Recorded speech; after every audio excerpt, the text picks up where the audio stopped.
Okay, we made some progress from last week, certainly offensively. Josh was seeing the field real well. Our receivers are doing a good job of getting open and then making plays with the ball after the catch. Thought we protected better. We made some improvements defensively that were probably overshadowed a little bit by some of those runs late when we were playing some other guys. We had 3 guys unavailable to us today, Boss, Soso, and Laz, but I know those 3 will fight to get back for Memphis next week. So, like any game, there's some good things and then there's some things you need to improve on. We'll enjoy the win, but we'll go back and we'll be very, very critical of the way we played, the way we coached, the schemes we ran, and do our best to get better. So, but you take wins when you can get them, that's for sure. 2 things. Josh Rosen really locked in from late third quarter, Texas A&M on. What's it like to see him? This is probably as good as he's played, I would imagine, this stretch here. He's playing with since, like you said, about midway through the third quarter, just consistency. It seems like he's seeing things better. And I think that's natural. He's worked very, very hard on this new offense to understand it. And every snap he takes, because he's a cerebral guy, because it's important to him, because he works hard, he's going to improve.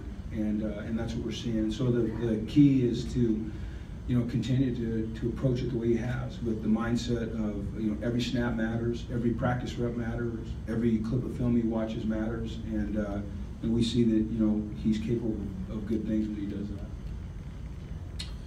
Yes, sir.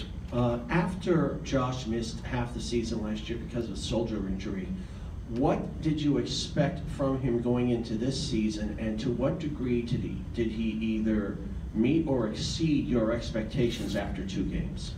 I can't say that I had any expectations other than he'd come back and try his best to be the best that he could be. In terms of performance expectations, there were none. It was just, come back and give everything you've got every day to try to be a great player for your football team. How hard is it to evaluate the defense, given that you basically had half your starters out by the end of that game? Well, I still think you have to look at it hard, and regardless of who's in there, are you doing things schematically correct? Are your players understanding what you're asking them to do, and are you putting them in the right place to succeed?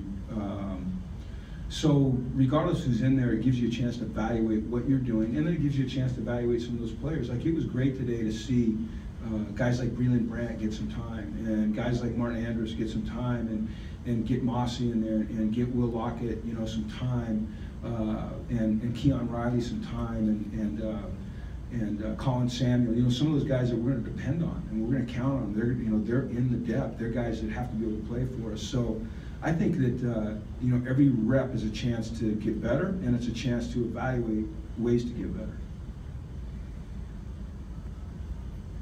You had one targeting play called against you and one that could have gone against Kenny that wasn't called. Can you talk about those 2 plays and what you saw there? Probably shouldn't. Yeah, I probably shouldn't tell you what I think.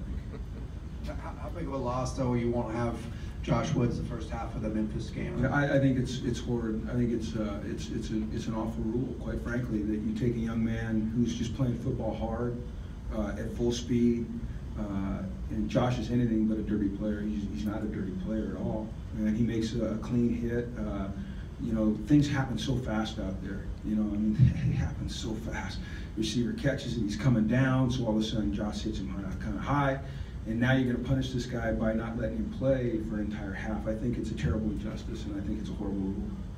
Do you think the rule actually helps to keep I don't think it deters anybody from anything. Those guys are out there, they're laying it on the line every down. Like I said, I don't think that college players go out there with the intent to play dirty or the intent to target. I'm not talking about just ours, I'm talking about college players in general. I think they like to play the game hard and physical in the way it's supposed to be played. And I think it's, the penalty, look, I can live with the penalty, but the penalty to the player of having him sit out an entire half, they only get 12 chances in college. It's an awful rule. It's a horrible rule. It's a horrible injustice to these young men that give so much every single day, bring so much to their universities, add to the coffers of the NCAA to ask them not to play because of a legitimate effort play like that. I don't like it at all, to be honest with you. Coach, Josh Rosen hasn't thrown an interception yet. How much has he improved his ball security, and how important has that been for him elevating his game? Well, it's critical, and his ball security today was a lot better because last week he had the 2 fumbles, and not that they were his fault, but when the guy that's got the ball in his hands is responsible for securing it. So it's a constant point of emphasis for us, securing the ball in the pocket, securing the ball when you're out of the pocket, making good decisions with your throws. There's always going to be an element of luck, as we saw last week with a couple of those throws, but it's something that we constantly preach, and Josh has owned. Coach, did they do something to take away Caleb Wilson, and was there adjustment to go to other receivers? And how is it to have like a lot of talent that you can spread it out like that? Well, those guys, the receivers, and I'll tell, when I say the receivers, I'm talking about the tight ends as well. They played well, and not just in the pass game, but they've been blocking well.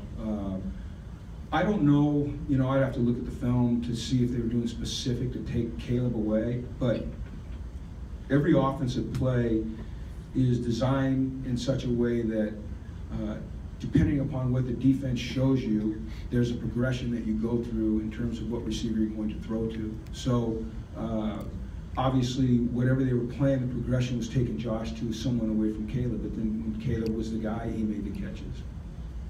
Coach, I know you said that Sosa was out today, but what went into the decision to play Nate Starks more instead of playing Bo? I'm sorry, I don't understand. I didn't hear you. The first part, just repeat the first part. Yeah, you said that Sosa was out today, so what went into the decision to play Nate Starks more than Bo in the first half? We play, players dependent upon a lot of things, how they practice, are they doing the right things within the program? Are they earning that time? And then do they fit in a certain package? What are we trying to emphasize with a particular package? So, all of those things go into every decision that we make with regards to what players are going to play. The guys who went out today, Kenny Young, Adarius Pickett, Jaleel Wadood, is there optimism that they could be back fairly soon, or hard to say at this point? Yeah, I can't really say at this point. Okay, thanks everybody.